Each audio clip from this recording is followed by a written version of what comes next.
এই মোৰ মৰমৰ বন্ধু বান্ধৱীসকল, তোমালোকে টোপনিৰ পৰা উঠিলে নে নাই? পিছে চাহ পানী খালে নে নাই? না বৰষুণ বতৰ দেখা পাই একদম মানে লেপৰ তলত ফষ্টি মাৰি টোপনি মাৰি আছা?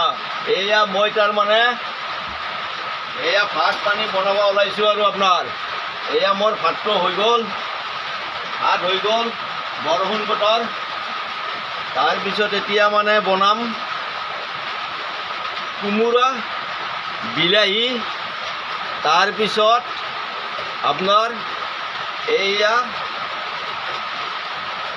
3 পিচ মাছ, তাৰমানে একবাৰতে বনাই থ'ম, ইটোও খাম আৰু দুপৰীয়াৰ কাৰণে বান্ধি লৈ যাম আৰু ৰাতি আহি খাম। একবাৰতে বনাম আজি আৰু, গম পাইছে? সেইকাৰণে মানে বেছি কৰি বনালোঁ। ৰাতি আৰু কেইটা বাজে কেইটা নাবাজে কোনো তাৰ মা বাপ নাই, কাৰণ গাড়ী মানুহ ক'ত কি হয় মানে একো ভৰসা কৰিব নোৱাৰে। সেইকাৰণে এতিয়াই বনাই থৈ যাওঁ, আহি পালে আৰু মানে বনাব নালাগে, আৰামত খাব পাৰিম।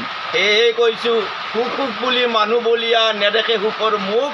এই সুখ বিচিৰাওঁতে পায় সংসাৰত বন্ধুই, দুখৰ উপৰি দুখ হ'ব অৰসুন্দৰ বতাহাৰত, মইনা নুঠে মতাহাৰত, মইনাহাৰে মনটো আজি বহৰ গৈছিলানে, মেঘলৈ উৰা হামাহাৰে,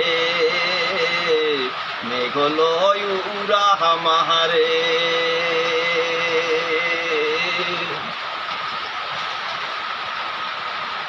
কি কৰবি? উপায় নাই, উপায় নাই। এই এটা জীৱনত শান্তি বুলিয়ে ভাবিব লাগিব। যদিও মনত বহুত দুখ, এইটো এটা জীৱনত বহুত শান্তি। কাৰণ এই অভ্যাসটো ৰাখিব লাগিব, নহ'লে বুঢ়া বয়সত কোনে যাব, কোনে বনাই দিব?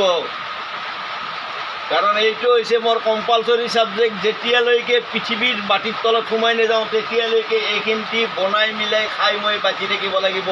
এতিয়া বয়স বৰ্তমান 70ত ভৰি দিলোঁ, মই বুঢ়া। এতিয়া বনাই মিলাই খাই আকৌ গাড়ী লৈ ওলাই যাম এনেকুৱা বতৰত। আপোনালোকে ভালে থাকিব। আজি ঠাণ্ডা বতৰ, ঘৰতে থাকিব পাৰিব আপোনালোকে, কিন্তু আমি নোৱাৰোঁ। আমি বেলেগৰ তলত কাম কৰোঁ না, আমি যাবই লাগিব। যিমান যি নহওক বতাহ বৰষুণ মানে আহি থাকিলেও আমি যাবই লাগিব। বেলেগৰ তলত কাম কৰি আছোঁ। এতিয়া আহিছোঁ, সকলোকে এৰিলোঁ, বাই বাই। এয়া মই মানে সেয়া কৰি আছোঁ, বেয়া নাপাব, বহুতো বকি দিলোঁ ৰাতিপুৱাই বাই বাই।